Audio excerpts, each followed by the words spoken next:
ایک دوسرے پر رافضی کا فتویٰ لگا رہا ہے اور دوسرا پہلے پر ناسبی اور خارجی ہونے کا فتویٰ لگا رہا ہے۔ جو اہل سنت ہوگا وہ نہ رافضی ہوگا، نہ خارجی ہوگا، نہ ناسبی ہوگا، نہ تفضیلی ہوگا۔ نحمدہ ونصلی ونسلم علی رسولہ الکریم، اما بعد فاعوذ باللہ من الشیطان الرجیم، بسم اللہ الرحمن الرحیم، واعتصموا بحبل اللہ جمیعا ولا تفرقوا، صدق اللہ مولانا العظیم۔ معزز سامعین و ناظرین، آج ایک انتہائی اہم موضوع پر چند گزارشات آپ کی خدمت میں عرض کی جائیں گی۔ وہ موضوع یہ ہے کہ آج کل آپ اہل سنت میں سے، اہل تشیع میں سے کسی عالم کی گفتگو سنتے ہیں تو اہل سنت جس سے ہلکا سا نظریاتی یا اجتہادی اختلاف نظر آ رہا ہے، ایک دوسرے پر رافضی کا فتویٰ لگا رہا ہے اور دوسرا پہلے پر ناسبی اور خارجی ہونے کا فتویٰ لگا رہا ہے۔ کوئی کسی کو تفضیلی قرار دے رہا ہے تو کوئی کسی کو باغی اور یزیدی قرار دے رہا ہے۔ دوسری جانب اس آڑ کے اندر جو صحابہ کرام رضوان اللہ تعالی علیہم اجمعین کا بغض رکھنے والے لوگ روافض ہیں، وہ صرف اور صرف اپنے مخالفین کو، جو بھی ان کے مسلک سے مخالفت کرتا ہے، اس کو وہ ناسبی کہہ دیتے ہیں۔ بات آگے کرنے سے پہلے میں ضروری سمجھتا ہوں کہ ہم اس چیز کو پہلے سمجھ لیں کہ ناسبی کون ہے، خارجی کون ہے، رافضی کون ہے، تفضیلی کون ہے، پھر اس کو اس میرٹ پر کسی پر فتویٰ لگائیں، ورنہ وہ فتویٰ آپ کی طرف لوٹ کر آئے گا۔ آپ عند اللہ معجور ہونے کے بجائے آپ اللہ کی بارگاہ میں جو ہیں وہ گناہگار ہوں گے۔ اگر وہ چیز، ایک آدمی اگر وہ اہل بیت سے بغض نہیں رکھتا اور آپ اس کو اہل بیت کا بغضی قرار دے رہے ہیں، یا ایک صحابہ سے دشمنی نہیں رکھتا اور آپ اس کو صحابہ کا دشمن قرار دے رہے ہیں، کیا اللہ کی بارگاہ میں آپ سے اس بارے میں نہیں پوچھا جائے گا؟ تو پہلے سمجھیے، خوارج وہ لوگ تھے جنہوں نے حضرت علی رضی اللہ تعالی عنہ امیر المومنین سے، آپ کے لشکر سے خروج کیا، آپ کے خلاف بغاوت کی اور صحابہ پر اور امیر المومنین حضرت علی المرتضیٰ پر کفر کے فتوے لگائے اور ان کی مخالفت کی۔ روافض وہ لوگ ہیں جو صحابہ کرام رضوان اللہ تعالی علیہم اجمعین پر ارتداد کے فتوے لگاتے ہیں، ان پر کفر کے فتوے لگاتے ہیں، اور صحابہ کرام رضوان اللہ تعالی علیہم اجمعین میں سے اکثریت کے ایمان کے منکر لوگ ہیں، یہ روافض ہیں۔ ناسبی وہ لوگ ہیں جو مجموعی طور پر، یاد رکھیے، خوارج کے اندر، خوارج جو تھے وہ صحابہ کرام رضوان اللہ تعالی علیہم اجمعین پر بھی طعن کرنے والے لوگ تھے اور حضرت علی المرتضیٰ پر انہوں نے فتوے لگائے، لیکن اس کے مقابلے میں ناسبی جو لوگ ہیں وہ اہل بیت اطہار کے ساتھ بغض رکھنے والے لوگ ہیں، جن کے دل کے اندر اہل بیت اطہار کی محبت نہیں بلکہ وہ ان کا بغض رکھتے ہیں۔ اب تیسرے نمبر پر تفضیلی آگے۔ تفضیلی وہ لوگ ہیں جو حضرت علی المرتضیٰ شیر خدا رضی اللہ تعالی عنہ کو شیخین پر اور مجموعی طور پر سارے صحابہ پر وہ فضیلت دیتے ہیں اور حضرت علی مرتضیٰ کو سارے صحابہ سے افضل قرار دیتے ہیں۔ یہ چار طبقات ہیں۔ روافض جو صحابہ کرام رضوان اللہ تعالی علیہم اجمعین کے بے ادب اور گستاخ ہیں، صحابہ کے کفر کے یا ان کی گستاخیوں کے قائل ہیں۔ خوارج ہو گئے جنہوں نے حضرت امیر المومنین کے لشکر سے خروج کیا اور آپ کے خلاف بغاوت کی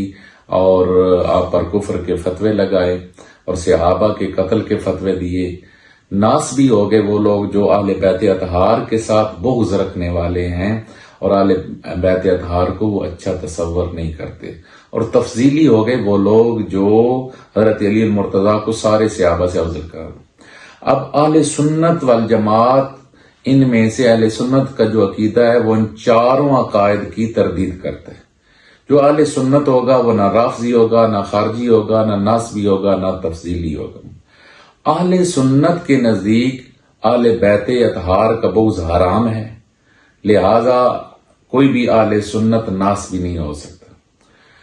اہل سنت کے ہاں صحابہ کرام رضوان اللہ تعالی علیہم اجمعین کی بے ادبی فسق ہے، سخت ترین گناہوں میں سے گناہ ہے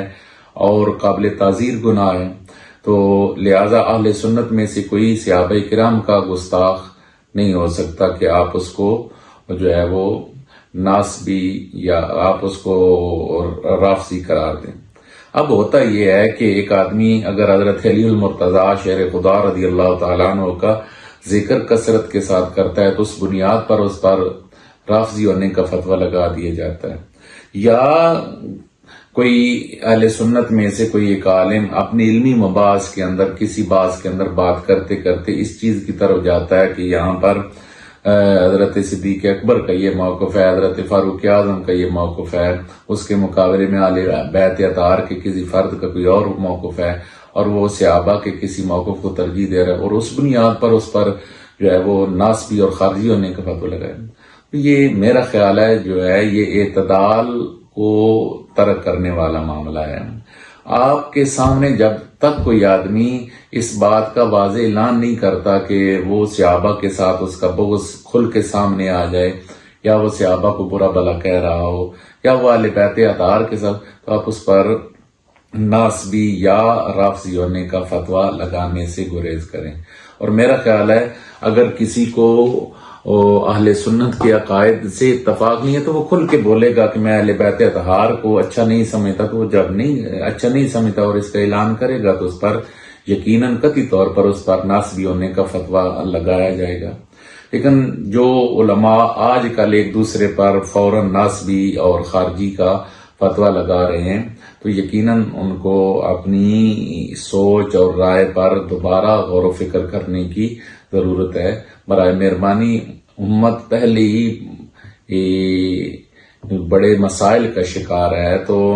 اور پھر اہل سنت ڈھیر سارے مسائل کا شکار ہیں، تو اگر آپ لوگ اس ترتیب کے ساتھ ہر وہ بندہ جس کی آپ کو رائے سے اتفاق نہیں کرتا، یہ در حقیقت یہ تو بنیادی طور پر اہل تشیع کا طریقہ کار رہا ہے کہ اہل تشیع کے نزدیک اہل بیت کا بغض ناسبیت کی دلیل نہیں تھی، بلکہ وہ جو بھی ان کے مسلک سے اختلاف کرتے تھے اس کو وہ ناسبی کہتے تھے، اور یہ کتابوں کے اندر موجود ہے۔ تو اس لیے ہمیں اعتدال کا راستہ اختیار کرنا چاہیے جب تک کسی بندے کی طرف سے کوئی بھی اعلانیہ یا برملا اس چیز کا اظہار نہ ہو کہ وہ صحابہ سے بغض رکھتا ہے یا اس بغض کا اظہار کرتا ہے، یا اہل بیت اطہار کے ساتھ بغض رکھتا ہے اور اس کا اظہار اس وقت تک ناسبی اور رافضی ہونے کے فتوے لگانے سے ہمیں گریز کرنا چاہیے، اور ہمیں راہ اعتدال اختیار کرنی چاہیے۔ اور یقیناً دوسری جانب یہ باتیں ضرور پیش نظر رکھنی چاہیے کہ اگر کوئی حضرت امام حسین کے مقابلے میں یزید کی حمایت کر رہا ہے، یزید کو امیر المومنین کہہ رہا ہے، تو یہ یقیناً ایک بغض اہل بیت کا اظہار ہے۔ اس کی طرف تو ناسبیت کی جو ہے وہ نسبت کر دیں، لیکن ایک عام آدمی جو یا عالم دین جو صرف اور صرف کسی مسئلے میں حضرت صدیق اکبر کو اگر یہی روش چلتی ہے تو یہ پھر روش اور ناسبیت والی پھر تو یہ صحابہ کرام تک بھی چلی جائے گی۔ اگر کوئی اجتہادی بنیاد پر کسی مسئلے میں کسی رائے سے اختلاف کرتا ہے، لیکن صحابہ کرام کے بارے میں معاملہ ہو یا اہل بیت اطہار کے، تو ادب کا دائرہ بالکل قطعی طور پر بھی کبھی ہاتھ سے نہیں چھوٹنا چاہیے۔ اللہ ہم سب کو مسلک حق اہل سنت پر ہی قائم و دائم رکھے اور اہل سنت کو اتحاد و اتفاق کی دولت نصیب فرمائے اور انتشار سے محفوظ فرمائے۔ آخر دعوانا الحمدللہ۔